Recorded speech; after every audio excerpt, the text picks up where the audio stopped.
como ele falei, tem situação em que essa atuação ela é positiva, ela é benéfica, né? Tem situação em que ela vai ou pode se configurar em um abuso de direito. Isso é uma outra coisa que eu acho interessante a gente aqui pontuar, Ricardo, é o seguinte: tem aquela situação em que o juiz ele decide de uma forma, né, expansiva por ausência de lei específica que regule aquela matéria. E a gente sabe que a vida em sociedade é muito dinâmica. A vida em sociedade tem coisas que acontecem, coisas novas que acontecem todo dia. Por exemplo, a era digital, há alguns anos atrás não existia, né? Então você tem hoje que conceber como é que você regula o meio digital, né? Como é que hoje todo mundo tem direito a uma revista eletrônica, cada um posta o que quer na rede social. Facebook acaba sendo uma revista eletrônica, o Instagram acaba sendo uma revista eletrônica. Como é que você regula isso? Então você percebe que tem situações que não existe ainda a lei, mas está ser regulada, né? Afinal de contas, a nossa Constituição também diz que a lei não excluirá de apreciação pelo Poder Judiciário ameaça ou lesão a direito. Isso está previsto na nossa Constituição. Então o juiz tem que decidir. O juiz não pode se omitir em decidir alegando lacuna da lei ou inexistência de lei. Quando um caso é submetido ao judiciário, o juiz precisa decidir. Quando não tem lei, ele vai agir de uma forma ali criativa, analisando aquela situação concreta, né? Mas tem situação em que existe lei e às vezes o judiciário decide que contra a lei, né? Eu queria aqui, muito rapidamente, só para a gente dar continuidade a esse papo, Ricardo, que você mencionasse, por exemplo, a Constituição regula a questão da prisão do parlamentar, não é verdade? A nossa Constituição ela regula, diz que o parlamentar só pode ser preso em flagrante por crime inafiançável. Como é que você analisa, por exemplo, a prisão do deputado Daniel Silveira? Qual o fundamento jurídico dessa decisão? Qual é a sua avaliação, Ricardo, para essa prisão do deputado Daniel Silveira? Bom, essa sua provocação é muito importante, né? Porque, iniciando pela primeira parte, né, da sua pergunta, existem aspectos positivos, né? E há aspectos, vamos dizer, mais controvertidos no que se refere a essa expansão da jurisdição, né? Eu diria que, de um modo geral, essa expansão da jurisdição é muito benéfica ao Estado democrático de direito. Primeiro porque muitos desses direitos que a Constituição assegura necessitam de concretização, né? Então, quando nós imaginamos um cidadão se valendo, por exemplo, de um mandado de segurança para fazer valer o seu direito à saúde, um direito social em face do Estado, e quando nós verificamos o Poder Judiciário em matéria de judicialização da saúde, obrigando o Poder Executivo a oferecer aquela prestação que é indispensável, né, para a garantia da dignidade do paciente, nós percebemos claramente que o Poder Judiciário atua na direção do projeto constitucional. Porque a nossa Constituição é uma Constituição dirigente, é uma Constituição que previu o modelo de um Estado social de direito. Tivemos, inclusive, também nessa linha, uma grande expansão, né, da jurisprudência nos últimos anos, sendo reconhecidos direitos, muitas vezes antes do legislador, como você bem colocou, né? O ativismo judicial foi necessário para garantir direitos que não estavam ainda assegurados expressamente em lei, né? Isso aconteceu, por exemplo, com o reconhecimento da união afetiva, isso aconteceu com o reconhecimento da guarda compartilhada, isso aconteceu com o reconhecimento da constitucionalidade de ações e políticas afirmativas, isso aconteceu com o reconhecimento de direito de pessoas trans. Muitos desses direitos foram assegurados muito antes da previsão legislativa, o que demonstra a importância, né, da jurisprudência na construção aberta e dinâmica do direito, inclusive no Brasil. Os aspectos positivos são também verificados a partir do instante em que a Constituição de forma muito clara, colocou-se contrária às omissões do poder público. Se a Constituição de 88 fosse contrária a esse ativismo, não estabeleceria, por exemplo, a figura da inconstitucionalidade por omissão, que pode ser combatida pelo mandado de junção, que pode ser combatida pela ADIM por omissão. Se a Constituição de 88 não consagrasse esse modelo de expansão da jurisdição, não teria, por exemplo, estabelecido um sistema de justiça tão amplo, né, com o Poder Judiciário, com inúmeras competências, com o Ministério Público, a Defensoria, as Procuradorias, a advocacia privada, tão importante, indispensável para a administração da justiça. Então, nós temos um sistema de justiça amplo exatamente para poder fazer valer, para efetivar esses direitos.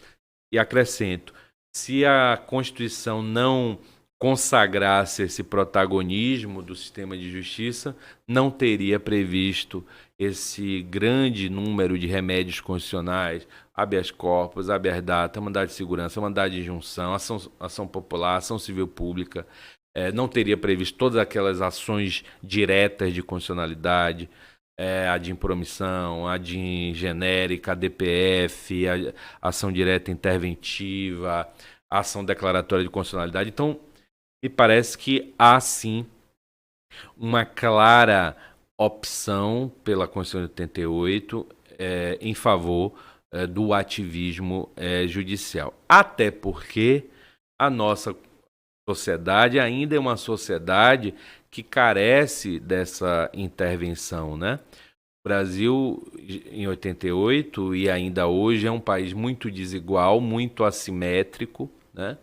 Embora nós tenhamos promovido uma redemocratização formal, ainda precisamos avançar muito na democratização substancial, o que só justifica essa postura. Agora, existem as críticas, né? E é aí que eu vou chegar ao caso Daniel Silveira e outros também que podem ser aqui comentados. Existem as críticas que são feitas, por exemplo, há quem diga, e vamos ter oportunidade também de refutar, eu quero já deixar claro que eu sou a favor, né, dessa expansão da jurisdição, embora ela possa aqui ou acolá tensionar, né, os limites da Constituição. Mas, por exemplo, a primeira grande crítica diz respeito ao princípio da separação dos poderes, né? Será que o Poder Judiciário não estaria substituindo o Poder Legislativo, né?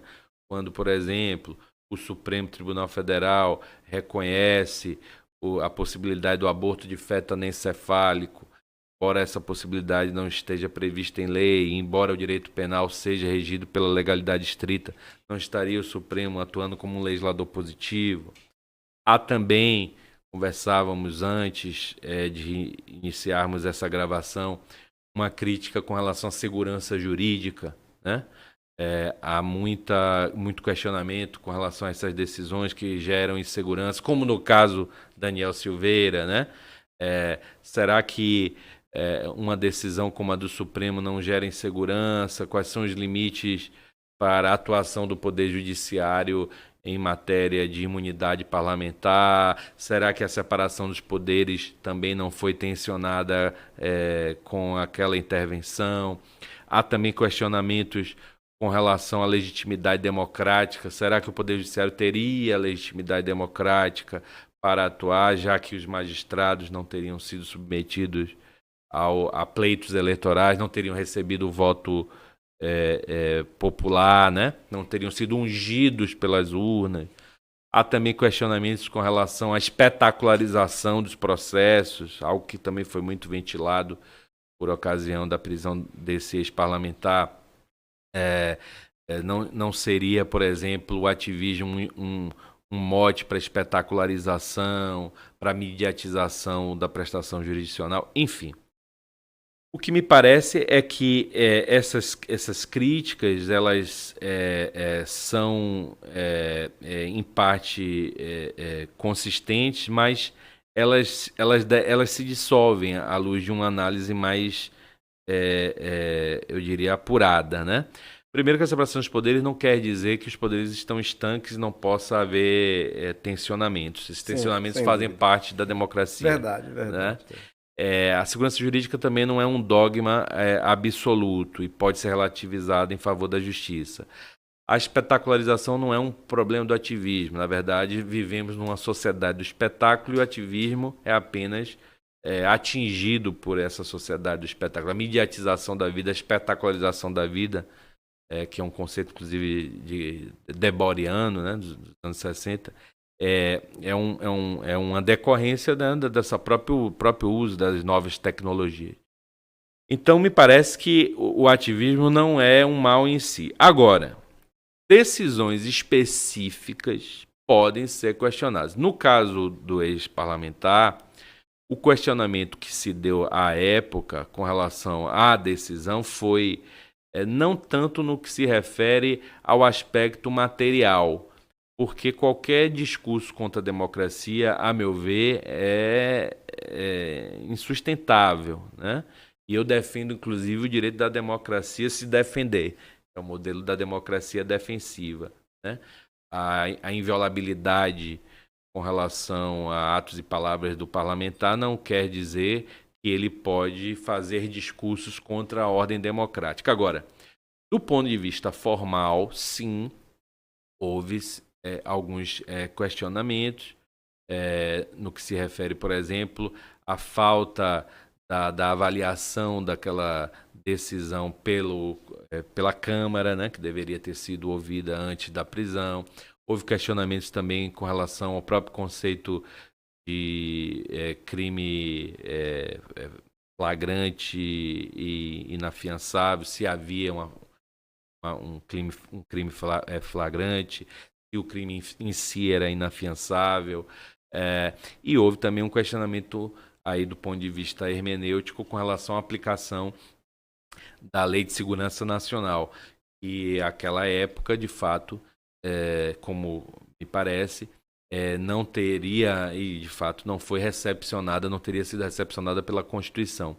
Então, naquela decisão, no particular, embora no mérito ela me parecesse, como me parece, correta, porque ela procurou preservar os valores da ordem democrática, houve preterições de ordem formal, né? Que, com a devida vênia, né, me parece, devem ser também levadas em conta. Por quê? Porque o ativismo judicial não pode ser sinônimo de comprometimento de direitos e garantias, porque se assim nós entendermos, ou se nós entendêssemos que em nome do ativismo a Constituição pudesse ser violada, isso seria um próprio contrassenso. O ativismo não está para violar a Constituição, está, na verdade, para concretizar a Constituição, seja do ponto de vista formal, seja do ponto de vista material. Me estendi um pouco, mas foi necessário para poder...